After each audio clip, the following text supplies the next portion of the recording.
మిడి cover తో మీ మాతృత్వ కలలను సాకారం చేసుకోండి. ఇప్పుడు IOI పై 50%, IVF పై 20,000 తగ్గింపు మరియు పొందండి ఉచిత కన్సల్టేషన్ తో పాటు ఫ్రీ అల్ట్రాసౌండ్ స్కానింగ్. శాండల్వుడ్ భామలకి రష్మిక ఓ రోల్ మోడల్ లా మారిపోయింది. ఆమెను ఫాలో అయిపోతున్నారు కన్నడ కస్తూరిలు.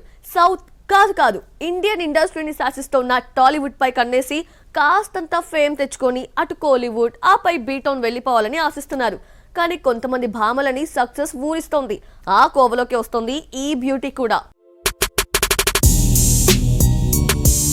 కన్నడ ఇండస్ట్రీ నుండి అడుగుపెట్టిన మరో సోయగం ఆషికా రంగనాథ్ ఓన్ ఇండస్ట్రీలో డజన్ సినిమాలు చేసి టీ టౌన్ లో ఎంట్రీ ఇచ్చింది అమ్మడు. అందం, అభినయం రెండూ పుష్కలంగా ఉన్నా ఆవగింజంత లక్ లేకుండా పోయింది. అమిగస్, నాసామిరంగా బాక్సాఫీస్ దగ్గర బోర్లా పడ్డాయి. దీంతో back to sandalwood. Performance wise గా మంచి మార్క్స్ పడుతున్నప్పటికీ బ్లాక్ బస్టర్ హిట్ అనే సౌండ్ వినలేకపోతోంది ఈ అమ్మడు. బొమ్మరిల్లు, నువ్వొస్తానంటే నేనొద్దంటానతో తెలుగు వారికి దగ్గరైన సిద్ధార్థతో కలిసి మిస్ యూ చేస్తోంది. ఇది తమిళ ప్రాజెక్ట్ అయినా తెలుగులో రిలీజ్ చేస్తున్నారు మేకర్స్. ఈ సినిమాతో టాలీవుడ్ లో పోగొట్టుకున్న ఫేమ్, నేమ్, మార్కెట్ ని తిరిగి పొందాలని చూస్తున్నాడు సిద్ధార్థ్.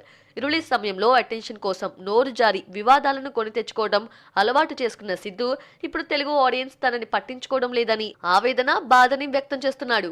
బరిలో పుష్ప 2 లాంటి బిగ్ ప్రాజెక్ట్ మూవీ ఉన్నా డేర్ చేస్తున్నారు మిస్ యూ మేకర్స్. నవంబర్ 29న గ్రాండ్ గా రిలీజ్ చేస్తున్నారు. ఈ మూవీతో అటు కోలీవుడ్ ఇటు టాలీవుడ్ ఆడియన్స్ కి చేరువయ్యేందుకు ప్రయత్నిస్తోంది ఆషికా రంగనాథ్. ప్రెజెంట్ ఆమె చేతిలో మరో తమిళ మూవీ సర్దార్ 2తో పాటు చిరంజీవి విశ్వంభర, కన్నడ మూవీ గత వైభవ ఉన్నాయి. ఇలా 3 ఇండస్ట్రీస్ ని చుట్టేస్తున్న బ్లాక్ బస్టర్ హిట్ అనే సౌండ్ వినట్లేదు ఈ భామ. తమిళంలో పట్టాతు ఆర్ట్సన్ చేసినా ఆమెకి ఎలాంటి ఫేమ్ తీసుకురాలేదు. దీంతో ఈ సినిమాపై కోటి ఆశలే పెట్టుకుంది. మరి సిద్ధార్థతో చేసిన రొమాన్స్ కోలీవుడ్, టాలీవుడ్ ఆడియన్స్ ని ఆకట్టుకుంటుందో లేదో చూడాలి.